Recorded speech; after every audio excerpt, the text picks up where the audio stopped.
کھاتی ہے، بچوں کو کھلاتی ہے، موسم برسات کے لیے جمع بھی کر لیتی ہے. اور یہی اگر وظیفہ حضرت انسان کا ہو تو پھر یہ اشرف کیسے ہے؟ یہ ایک وظیفہ تو چیونٹی بھی ادا کرتی ہے. گھونسلے تو اچھے جانور بھی بنا لیتے ہیں، یہ اچھا گھر بنا لیا تو یہ کامیاب کیسے ٹھہرا؟ اس کی زندگی کا کوئی مقصد تھا. یہ اشرف المخلوقات ہے، فرشتوں کی پیشانیاں اس کے آگے یوں ہی نہیں جھکائی گئی، اس کو شعور و فہم سے یوں ہی نہیں نوازا گیا، اس کو امانت یوں ہی نہیں سونپی گئی. وہ امانت جس کو پہاڑوں پہ پیش کیا تو پہاڑوں نے کہا ہم نہیں اٹھا سکتے، چٹانوں پہ پیش کیا گیا انہوں نے کہا ہم نہیں اٹھا سکتی، آسمانوں پہ پیش کیا گیا آسمان کہتے ہمارے بس کا روگ نہیں، زمین نے کہا میری چھاتی تو بہت چوڑی ہے لیکن یہ بار امانت میں نہیں اٹھا سکتی، سمندروں نے کہا ہمارے بس کا روگ نہیں ہے، فحملھا الانسان، انسان نے کہا یہ بار امانت میں اٹھاؤں گا، یہ بوجھ میں اٹھاؤں گا. اس نے یہ ذمہ داری خود لی ہے، خود قبول کی ہے، اس نے یہ مکلف ہے. باقی مخلوقات مکلف نہیں ہے، غیر مکلف ہیں، یہ مکلف ہے. یہ اپنے مقصد کو سمجھے، زندگی کے اہداف طے کریں، زندگی کے مقاصد طے کریں، ساری زندگی اس کے گرد سفر کرنی چاہیے. پاگلوں کی طرح کبھی ادھر سر اٹھا کے چل پڑیں، کبھی ادھر سر اٹھا کے چل پڑیں. اللہ سے راستہ مانگو. اور جس کو یہ نصیب نہ ہوا، دیکھیے آپ نے یہاں سے لاہور جانا ہو تو سب سے پہلا کام آپ کو کیا کرنا ہوتا ہے کہ رخ سیدھا کرنا ہوتا ہے. اگر آپ نے لاہور جانا ہے تو آپ کو یہاں جنوب کا رخ کرنا ہوگا.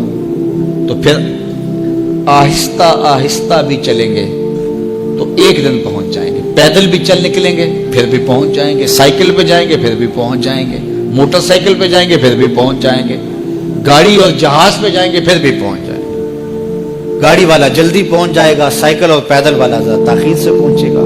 جو رک رک کے جاتا ہے وہ بھی پہنچ جائے گا، کچھ وقت لگ جائے گا اس کو. جب منزل کا رخ سیدھا ہے تو چلنے والا سست بھی چلے تو ایک دن پہنچ جائے گا. اور اگر رخ سیدھا نہیں ہے، جانا لاہور تھا رخ ادھر کا ہو گیا، تو جتنا تیز چلے گا منزل سے اتنا ہی دور ہوتا چلا جائے گا.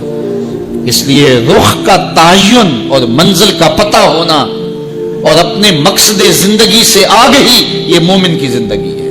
اور یہ روز اللہ کی بارگاہ میں وہ دعا کرتا ہے، اہدنا الصراط المستقیم، مالک مجھے مستقیم سیدھی راہ کی ہدایت عطا کر دے. اور جس کے پاس یہ نہیں ہے اس کے لیے اضل سبیلا کا کہا گیا، وہ بھٹکا ہوا مسافر ہے. آہستہ چلو لیکن منزل کا تعین کر کے بڑھو، بڑھتے رہو، منزل تمہارا استقبال کرے گی. حضور نے فرمایا اللہ اس شخص کے چہرے کو تر و تازہ رکھے جس نے میرے سے کوئی حدیث سنی، پھر جیسے سنی اس کو ویسے آگے پہنچا دیا. ادارۃ المصطفیٰ پاکستان آج سے 25 سال قبل اپنی جد و جہد کا آغاز کرتے ہوئے اپنے ایک متعین راستے پہ گامزن ہوا اپنے ساتھیوں کو لے کر کے، اور اسی طے شدہ ہدف پر اپنے سفر کو جاری رکھا.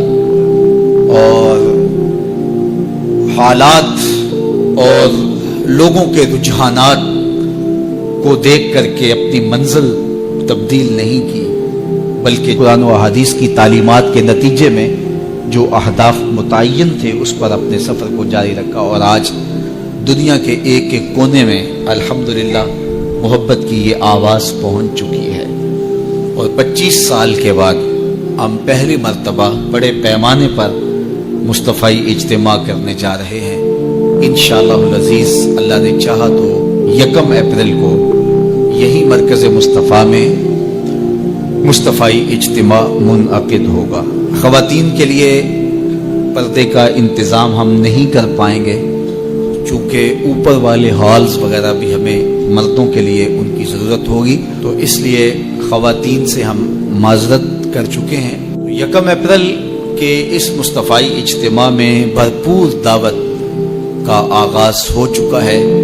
جمعۃ المبارک کے جملہ سامعین اور میرے ساتھ محبت کرنے والے تمام لوگوں کو میں یہ میسج دیتا ہوں کہ وہ اس کے دعوتی عمل میں بھرپور شریک ہوں اور وطن عزیز کے کونے کونے کے اندر مصطفی اجتماع کی ضروری تشہیر بھی کریں اور اس کے لیے قافلہ سازی بھی کریں. اور منظم قافلے لے کر کے یہاں پہنچے. ہم نے بہت زیادہ وقت اجتماع کے لیے نہیں رکھا. 10 بجے سے لے کر کے نماز عصر تک، اور نماز عصر بھی تاخیر کے ساتھ نہیں، جو اس کا وقت ہے اسی وقت پر انشاءاللہ پڑھیں گے. تو نماز ظہر تک انشاءاللہ فروغ علم کانفرنس ہوگی، جس میں علماء اور طلباء کی دستار فضیلت ہوگی، اور ظہر کے بعد انشاءاللہ اصلاح امت کانفرنس ہوگی، جس میں مختلف موضوعات پر مبلغین گفتگو کریں گے. اور یہ عاجز بھی کچھ باتیں ضروری آپ کے سامنے رکھے گا. میں چاہوں گا کہ آپ سارے لوگ اس دن اپنے سارے قافلوں کا رخ مرکز مصطفیٰ کی جانب رکھیں، اور ہر قافلہ ہر راستہ مرکز مصطفیٰ کی جانب ہوگا. عقیدتوں کا یہ سفر کر کے آپ منزل بمنزل یہاں پہنچیں گے، اور ہمارے دوست خوش آمدید کہنے کے لیے منتظر ہوں گے. اب تنگی داماں پہ نہ جا اور بھی کچھ مانگ، ہیں آج وہ مائل بعطا اور بھی کچھ مانگ. دے سکتے ہیں کیا کیا کچھ نہیں دیتے، یہ بحث نہ کر ہوش میں آ اور بھی کچھ مانگ. جن لوگوں کو شک ہے کہ کرم ان کا ہے محدود، ان لوگوں کی باتوں پہ نہ جا اور بھی کچھ مانگ. رہ رہ کے جو پہنچا ہے تو اس در پہ نصیر، آج آواز پہ آواز لگا اور بھی کچھ مانگ. نکال کر کے کہا کہ یہ موتی شب افروز ہے، رات کو چمکتا ہے، اور اس وقت دنیا کے اوپر جو قیمتی ترین موتی ہیں ان میں سے ایک موتی یہ میرے پاس ہے. خیر اس نے اپنا سامان سمیٹا تو اس مجلس میں ایک چور بھی بیٹھا ہوا تھا. اس کے دل میں لالچ آ گئی، تو اس نے اس جوہری سے کہا کہ جناب کہاں کے ارادے ہیں؟